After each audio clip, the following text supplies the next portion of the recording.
മറ്റു കാര്യങ്ങൾ പരിശോധിച്ച ശേഷം അടുത്ത വിഷയങ്ങളിലേക്ക് പോകാം. ഇതിപ്പോൾ ഹർഷൻ ഒന്ന് ജനറലായിട്ട് പറ, എന്നിട്ട് നമുക്ക് ബാക്കി കാര്യങ്ങളിലേക്ക് പോകാം. അല്ല, പൊതുവേ പറയാൻ പറ്റുന്നുമില്ല. ഇടതുമുന്നണി അട്ടപടലം തോറ്റു എന്നുള്ളതാണ് അതിൻ്റെ വസ്തുത. അതങ്ങനെ തന്നെ വേണമല്ലോ പറയാൻ. യഥാർത്ഥത്തിൽ അങ്ങനെയാണ് സംഭവിച്ചിരിക്കുന്നത്. എല്ലായിടത്തും തോൽവി. ആകെ പിടിച്ചു നിന്നത് തൃശ്ശൂരിലും വേണമെങ്കിൽ തിരുവനന്തപുരത്തുമാണ് എന്ന് പറയാം. ബാക്കി എല്ലായിടത്തും തോൽവിയാണ്. അതിൽ ഏതെങ്കിലും തരത്തിൽ ഇപ്പോൾ തെരഞ്ഞെടുപ്പിന് മുമ്പ് നടന്ന ചർച്ചകളിലെല്ലാം പല പല കാരണങ്ങൾ, ഒറ്റതിരിഞ്ഞ കാരണങ്ങൾ കണ്ടുപിടിച്ച് അതിനെക്കുറിച്ച് വിശദീകരിച്ചിരുന്നെങ്കിൽ അങ്ങനെ ഒറ്റതിരിഞ്ഞ കാരണങ്ങൾ കണ്ടുപിടിച്ച് വിശദീകരിക്കുകയല്ല വേണ്ടത് എന്നാണ് എനിക്കിപ്പോൾ തോന്നുന്നത്. കാരണം ആത്യന്തികമായി ഇടത് വിരുദ്ധമായ ഒരു തരംഗമുണ്ടായിരിക്കുന്നു എന്നുള്ളതാണ് എല്ലായിടത്തും. അതിൻ്റെ ഒരു പാറ്റേൺ നോക്കിയാൽ ഇപ്പോൾ ചിലപ്പോൾ ഏതെങ്കിലും ഒരു സമുദായ വിഭാഗം മുസ്ലിം വോട്ടുകളുടെ ഏകീകരണം എന്ന മട്ടിലൊക്കെ പറഞ്ഞാൽ മുസ്ലിം വോട്ടുകളുടെ ഏകീകരണം ഒരു ഭാഗത്ത് സംഭവിച്ചിട്ടുണ്ടാവാം. അതിനേക്കാൾ തീവ്രമായി ക്രിസ്ത്യൻ വോട്ടുകളുടെ ഏകീകരണം മറ്റൊരു ഭാഗത്ത് സംഭവിച്ചിരിക്കുന്നു. അതിനേക്കാൾ തീവ്രമായി CPIM അംഗങ്ങളുടെയോ CPM അനുഭാവികളുടെയോ ഏകീകരണം മറ്റൊരിടത്ത് സംഭവിച്ചിരിക്കുന്നു. CPM വോട്ടുകളുടെ ഏകീകരണം, CPIM വോട്ടുകളുടെ ഏകീകരണം സംഭവിച്ചിരിക്കുന്നു. CPM വിരുദ്ധമായി സംഭവിച്ചിരിക്കുന്നു. ഇടതുമുന്നണിക്ക് വിരുദ്ധമായി അത് സംഭവിച്ചിരിക്കുന്നു എന്നുള്ളത് ഈ തെരഞ്ഞെടുപ്പിലെ ഒരു വസ്തുതയാണ്. അത് കണ്ടു തന്നെ പോയേ മതിയാകൂ. അതിലേറ്റവും ശ്രദ്ധേയമായ ഒരു കാര്യം എന്താണ്?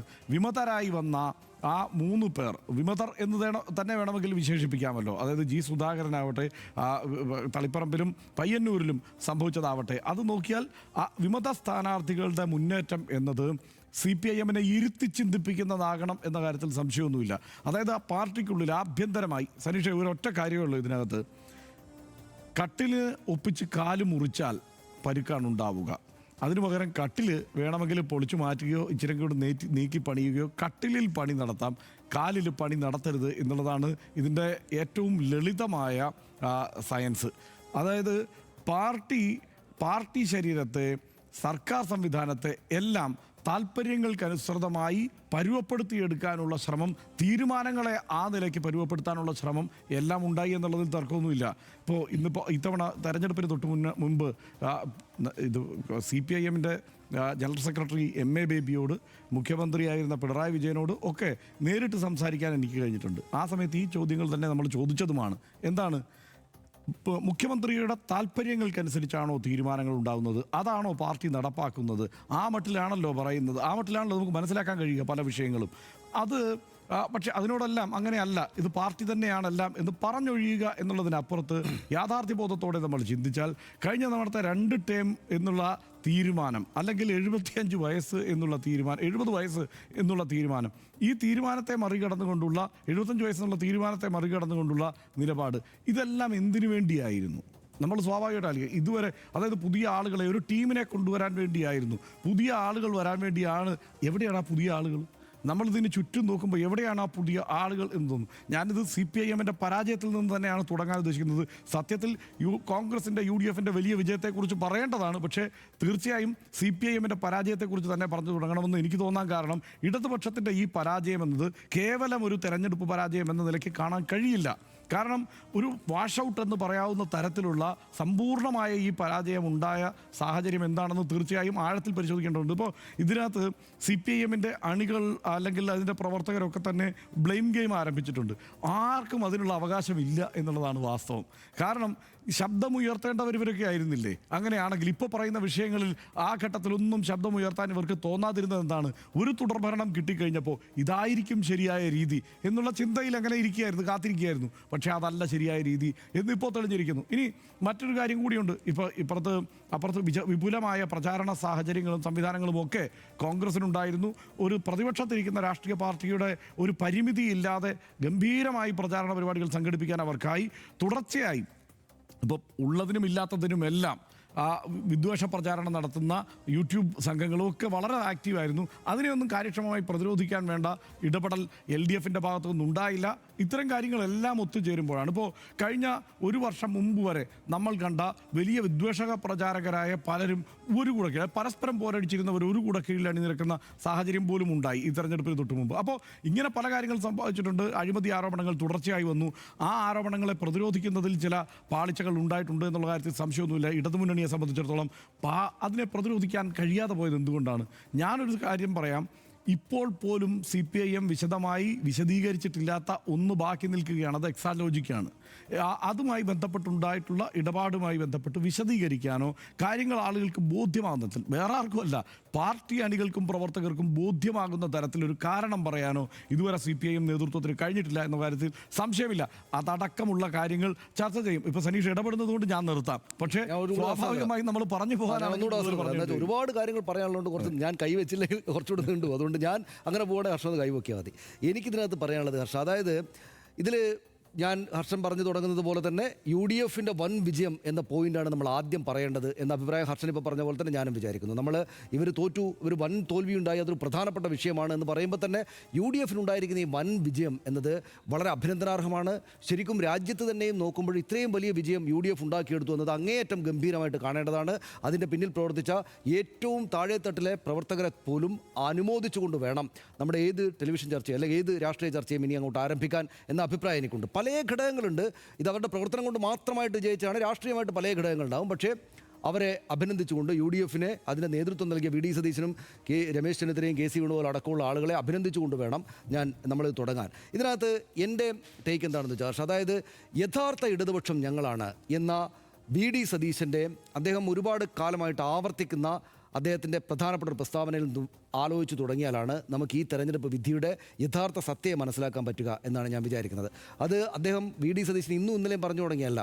ഞാൻ ഇവിടേക്ക് വരുന്നതിന് മുമ്പ് മലബാർ ജേണലിൽ വെച്ചിട്ട് VD സതീശൻ്റെ ഒരു ഇൻ്റർവ്യൂ എടുക്കുമ്പോൾ, എന്ന് വെച്ചാൽ ഇപ്പോൾ 2-3 വർഷങ്ങൾക്ക് മുമ്പ് ഞാൻ അദ്ദേഹത്തിൻ്റെ ഇൻ്റർവ്യൂ എടുക്കുമ്പോൾ ആ ഇൻ്റർവ്യൂവിൽ അദ്ദേഹം കുറേ സമയമെടുത്തത് ഞങ്ങളാണ് യഥാർത്ഥ ഇടതുപക്ഷം, കോൺഗ്രസ്സാണ് യഥാർത്ഥ ഇടതുപക്ഷം എന്ന് വിശദീകരിക്കാനാണ്.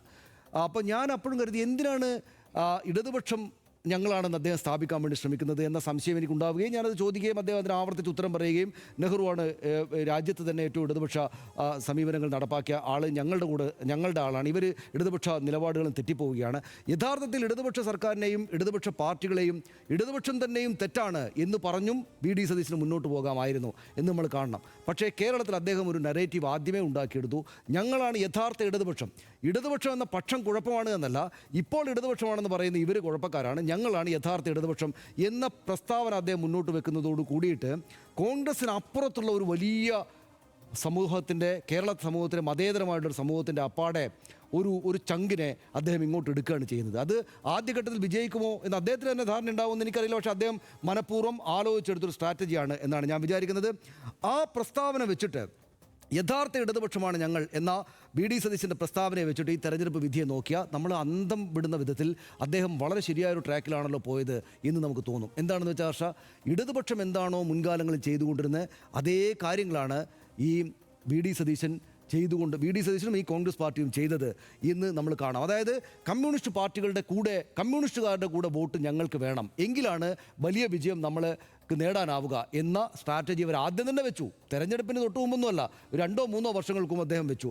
അപ്പോൾ ആ ഇടതുപക്ഷ ലൈനിൽ നിന്നുകൊണ്ടാണ് അദ്ദേഹം മുന്നോട്ട് പോയത് എന്ന് കാണാൻ പറ്റും. എന്താണെന്ന് വെച്ചാൽ ഇടതുപക്ഷ മുന്നണി മുൻകാലങ്ങളിൽ ചെയ്തുകൊണ്ടിരുന്ന അത്രയ്ക്ക് സമഗ്രമായിട്ട് സ്ഥാനാർത്ഥി നിർണയം, നമ്മൾ കണ്ട സ്ഥാനാർത്ഥി നിർണയം ഹർഷ കോൺഗ്രസ് പാർട്ടിയുടെയും UDFൻ്റെയും ഇങ്ങനെയായിരുന്നോ? അദ്ദേഹം ഇന്ന് വാർത്താസമ്മേളനത്തിൽ പറഞ്ഞു ഇങ്ങനെയായിരുന്നില്ല.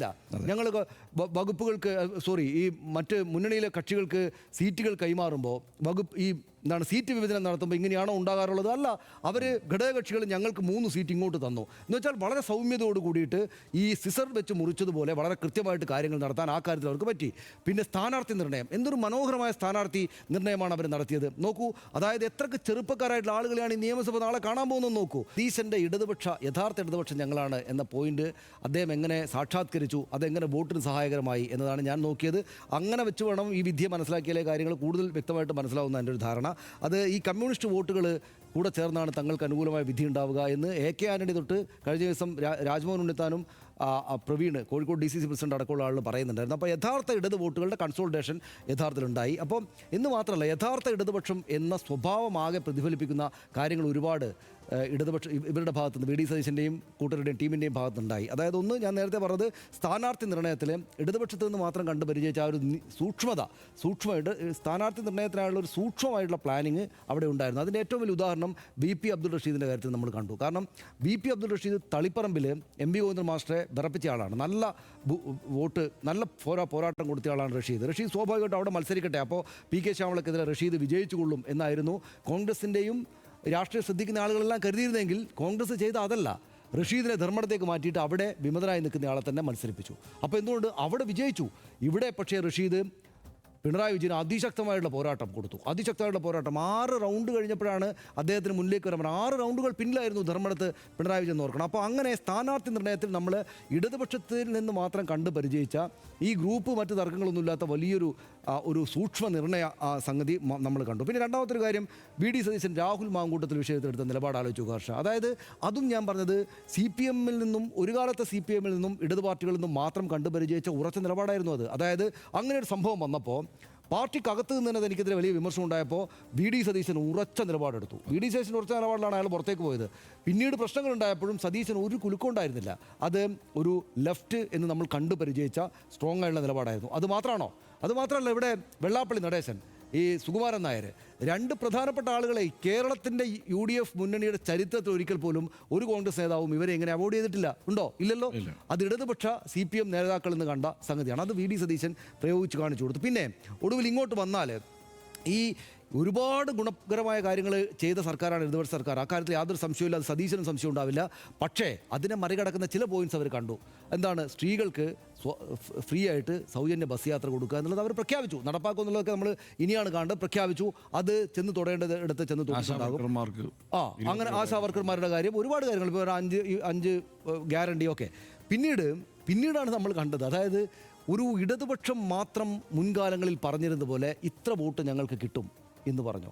ആ കാര്യത്തിൽ അടിയുറച്ച് നിന്നു. ഒരു വിട്ടുവീഴ്ച ഉണ്ടായില്ല. എന്നിട്ട് കൃത്യമായിട്ടുള്ള കണക്ക് വെച്ചുള്ള ആത്മവിശ്വാസം, ആ കണക്ക് അങ്ങനെ തന്നെ കൊണ്ടുവന്ന് കാണിക്കൽ. ഇതാരുടെ സവിശേഷതയായിരുന്നു?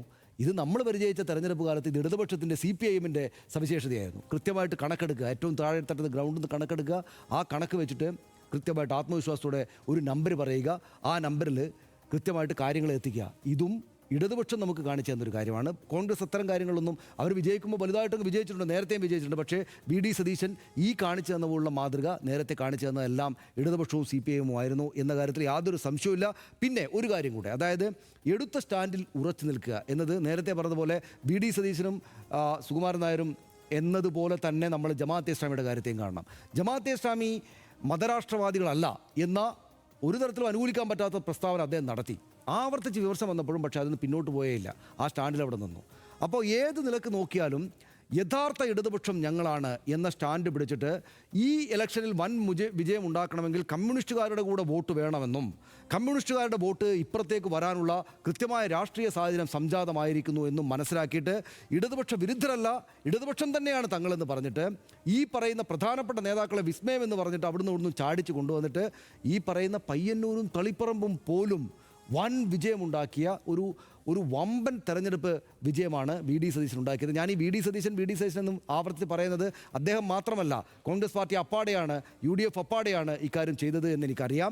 KC വേണുഗോപാലും രമേശ് ചെന്നിത്തലയും പ്രധാനപ്പെട്ട നേതാക്കൾ, അതിന് താഴെ പിന്നോട്ടുള്ള നേതാക്കളൊക്കെ ഇതിന് വൻതോതിൽ കൈകൊടുത്തിട്ടുണ്ടെന്ന് എനിക്കറിയാം. പക്ഷേ നമ്മൾ പരസ്യമായിട്ട് കണ്ട കാര്യങ്ങളിലെല്ലാം ഈ സ്ട്രാറ്റജി മുഴുവനായിട്ട്, ഞാനീ പറഞ്ഞ ഇടതുപക്ഷം ഞങ്ങളാണ് എന്നത് തൊട്ടുള്ള മറ്റെല്ലാ കാര്യങ്ങളും സ്ട്രാറ്റജി മുഴുവനായിട്ട് നടപ്പാക്കിയത് മറ്റാരുമല്ല വി.ഡി. സതീശനായിരുന്നു എന്ന് തോന്നലാണ് എനിക്കുള്ളത്. വി.ഡി. സതീശൻ്റെ ലീഡർഷിപ്പാണ് യഥാർത്ഥത്തിൽ ഈ വിജയത്തെ ഈ നിലയിലേക്ക്, ഈ നരേറ്റീവിലേക്ക് കൊണ്ടുവന്നത് എന്നതാണ് നമ്മൾ പരസ്യമായിട്ട് കാണുന്ന കാര്യം. ഇനിയിപ്പോൾ വി.ഡി. സതീശനോട് അനുകൂലൂ, നിങ്ങളിങ്ങനെ ചെയ്യൂ, അല്ലെങ്കിൽ കോൺഗ്രസ് പാർട്ടിയും UDF-ഉം നിങ്ങൾ ഇതിൻ്റെ മുന്നിൽ നിന്നോളൂ, ഇങ്ങനെ ചെയ്തോളൂ എന്ന് പറഞ്ഞിട്ടാണോ നമുക്കറിയില്ല. പക്ഷേ നമ്മൾ കണ്ട കാഴ്ചയിൽ വി.ഡി. സതീശൻ ഇത് വളരെ സമർത്ഥമായിട്ട് നടപ്പാക്കിയിട്ട് വിജയത്തിലേക്ക് കൊണ്ടുപോകുന്നതാണ് നമ്മൾ കണ്ടത്. അതൊരു കോൺഗ്രസ് രീതിയിലുള്ള ഒരു തെരഞ്ഞെടുപ്പ് വിജയമല്ല, അല്ലെങ്കിൽ UDF-ൻ്റെ പതിവ് രീതിയിലുള്ള ഒരു തെരഞ്ഞെടുപ്പ് വിജയമല്ല. മറിച്ച് UDF-ൻ്റെ ശക്തിയും LDF-ൻ്റെ ശക്തിയും ലെഫ്റ്റ് പാർട്ടികളുടെ ശക്തിയും കൂടെ ക്ലബ് ചെയ്തുകൊണ്ടുള്ള ഒരു അസാധാരണമായ വിജയമാണ്. അതുകൊണ്ടാണ് ഇത്രയും വലിയ നമ്പറിലേക്ക്, 102 എന്ന വലിയ നമ്പറിലേക്ക് ഈ തെരഞ്ഞെടുപ്പ് വിധി പോയത് എന്നാണ് ഞാൻ വിചാരിക്കുന്നത്. അത് ആ അർത്ഥത്തിൽ UDF-ൻ്റെ സകലമാന പ്രവർത്തകരെയും ഒപ്പം ഈ ലീഡർഷിപ്പ് കൊടുത്ത ആളുകളെയും ഹൃദയം കൊണ്ട് അഭിനന്ദിക്കുക എന്നതാണ് രാഷ്ട്രീയ കേരളം ഈ ഘട്ടത്തിൽ ചെയ്യേണ്ടുന്ന ഒരു കാര്യം എന്നാണ് ഞാൻ വിചാരിക്കുന്നത്. ഹർഷ, തീർച്ചയായും അതിനകത്ത് ആ കാര്യത്തിൽ കൂടുതൽ പറയാനില്ല. എന്തായാലും വി.ഡി. സതീശനെ ഞാൻ കാണുന്നത്, കോൺഗ്രസിൻ്റെ പല കാലത്തും പല നേതാക്കന്മാരും വലിയ രാഷ്ട്രീയക്കാരായി വളർന്നു വന്നിട്ടുള്ള നേതാക്കന്മാരുണ്ട്, പല കാലത്ത് നയിച്ചവരുണ്ട്. നമ്മളതിൽ കെ കരുണാകരനെ, ഉമ്മൻചാണ്ടിയെ, ഒപ്പം AK ആൻ്റണിയെ ഒക്കെ ഇങ്ങനെ നമ്മൾ ഓരോ കാലത്തിൻ്റെയും വലിയ നേതാക്കളായി നമുക്ക് മുന്നിൽ ഇങ്ങനെ കാണാനുണ്ട്. പക്ഷേ സതീഷ് ഒന്ന് ആലോചിച്ച് നോക്ക്, AK ആൻ്റണി തെരഞ്ഞെടുപ്പ് വിജയങ്ങൾക്ക് ശേഷം പറന്നെത്തി മുഖ്യമന്ത്രിയാവുകയാണ് ചെയ്തിട്ടുള്ളത്. ഉമ്മൻചാണ്ടി അദ്ദേഹത്തിൻ്റെ പാർട്ടിക്കുള്ളിലെ രാഷ്ട്രീയ നീക്കങ്ങളും ഗ്രൂപ്പ് നീക്കങ്ങളും ഒക്കെയായി ബന്ധപ്പെട്ട് വലിയ രാഷ്ട്രീയ ചാണക്യൻ എന്നുള്ള നിലയിൽ അവതരിപ്പിക്കപ്പെടുകയും പിന്നീട് അദ്ദേഹം തിരഞ്ഞെടുക്കപ്പെട്ടതിന് ശേഷമുള്ള അദ്ദേഹത്തിൻ്റെ ജനകീയതയൊക്കെ കൊണ്ട് ആ നിലയ്ക്ക് വളരുകയുമാണ് ചെയ്തിട്ടുള്ളത്. വി.ഡി. സതീശനോട് ആരെയെങ്കിലും നമുക്ക് ചേർത്ത് വയ്ക്കാനുണ്ടെങ്കിൽ അത് കെ കരുണാകരനാണ്.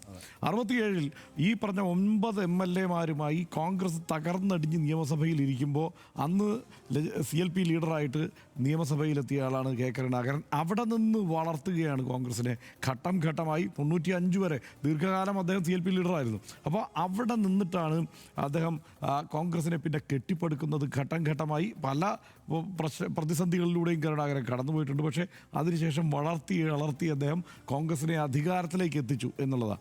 ആ മട്ടിലാണ് ഒരു തുടർഭരണത്തിലേക്ക് എത്തിയ ഇടതു മുന്നണിക്കെതിരെ ഇപ്പുറത്ത് വന്നിരിക്കേണ്ടി വരിക എന്ന് പറയുന്നത് കോൺഗ്രസിന് കേരള ചരിത്രത്തിൽ കരുണാകരൻ പോലും സംഭവിച്ചിട്ടില്ലാത്ത ഒരു ദുരന്തമായിരുന്നു. ആ നിലയ്ക്ക് നോക്കിയാൽ, പാർട്ടി എന്ന നിലയ്ക്ക് നോക്കിയാൽ അങ്ങനെ ഒരു വലിയ തിരിച്ചടി. കേരളത്തിൻ്റെ ഒരു പതിവ് സ്വഭാവം വിട്ടിട്ട് ഓരോ ടേം മാറി മാറി വരുന്ന ഒരു സ്വഭാവം വിട്ട് വലിയ തകർച്ചയ്ക്ക് ശേഷം കോൺഗ്രസിനെ നയിക്കുക.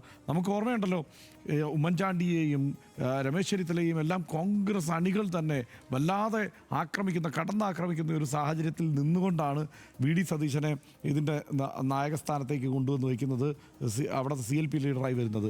അവിടെ നിന്ന് അദ്ദേഹം നയിച്ചു വളർത്തി എന്നുള്ളതാണല്ലോ.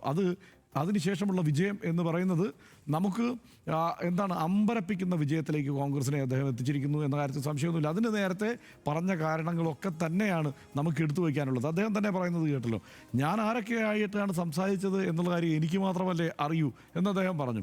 അദ്ദേഹം ഓരോ ഘട്ടത്തിൽ നമ്മൾ ഓർക്കുന്നുണ്ടല്ലോ, ഇപ്പം രാഹുൽ മാങ്കൂട്ടത്തിൽ വിഷയത്തിൽ വളരെ ശക്തമായി തന്നെ വി.ഡി. സതീശൻ സ്വീകരിച്ച നിലപാടിനൊപ്പം നിന്നിരുന്നു നമ്മൾ. ആ നിലപാട് ശരിയായ നിലപാടാണ് എന്ന നിലയ്ക്ക്. അതേസമയം അപ്പുറത്ത് ജമാഅത്തെ ഇസ്ലാമി വിഷയത്തിൽ ജമാഅത്തെ ഇസ്ലാമി മതരാഷ്ട്രവാദം വിട്ടു എന്ന് പറയുമ്പോൾ നമുക്ക് സ്വാഭാവികമായിട്ട് അതിനോട് യോജിക്കാൻ കഴിയില്ല. കാരണം മതരാഷ്ട്രവാദം വിട്ടിട്ടില്ല എന്നുള്ളത് എവിടെയെങ്കിലും അങ്ങനെ പ്രഖ്യാപിക്കപ്പെട്ടിട്ടില്ല എന്നുള്ളത് വസ്തുതയായിരിക്കെ അതൊരു രാഷ്ട്രീയ തന്ത്രമായി വി.ഡി. സതീശൻ പ്രയോഗിച്ചിരുന്നു എന്നുള്ളതാണ് യാഥാർത്ഥ്യം. നമ്മളത് എതിർക്കുമ്പോഴും അവിടെ എല്ലാവരും എതിർക്കുമ്പോഴും ഒത്തിരി പേർ അതിനെക്കുറിച്ച് പല അഭിപ്രായം പറയുമ്പോഴും സമസ്തയ്ക്കുള്ളിൽ നിന്ന് എതിർശബ്ദങ്ങൾ ഉയരുമ്പോഴും ഒക്കെ അതിൽ ഉറച്ചദ്ദേഹം നിന്നു എന്നുള്ളതാണ്. അതായത് അതിനെ കൃത്യമായി അദ്ദേഹം പഠിച്ചു. എങ്ങനെയാണ് ഈ മുസ്ലിം സമുദായത്തിനിടയിൽ സംഘടനകൾക്കിടയിലൊക്കെ ആ രാഷ്ട്രീയം ഘട്ടം ഘട്ടമായി വളരുന്നതെന്ന്. ഒരു കാര്യം കൂടെ ഞാൻ പറയാം, ഇനി സംഭവിക്കാൻ പോകുന്നത് എന്നുള്ളത് നമ്മൾ അതിലേക്ക് പോകുന്നില്ല എന്നുള്ളതാണ്. അങ്ങനെ പ്രത്യേകം ഹെഡ്സിൽ പോകുന്നില്ലാത്തതുകൊണ്ട് ഞാൻ അതിലേക്ക് കൂടെ വരാം.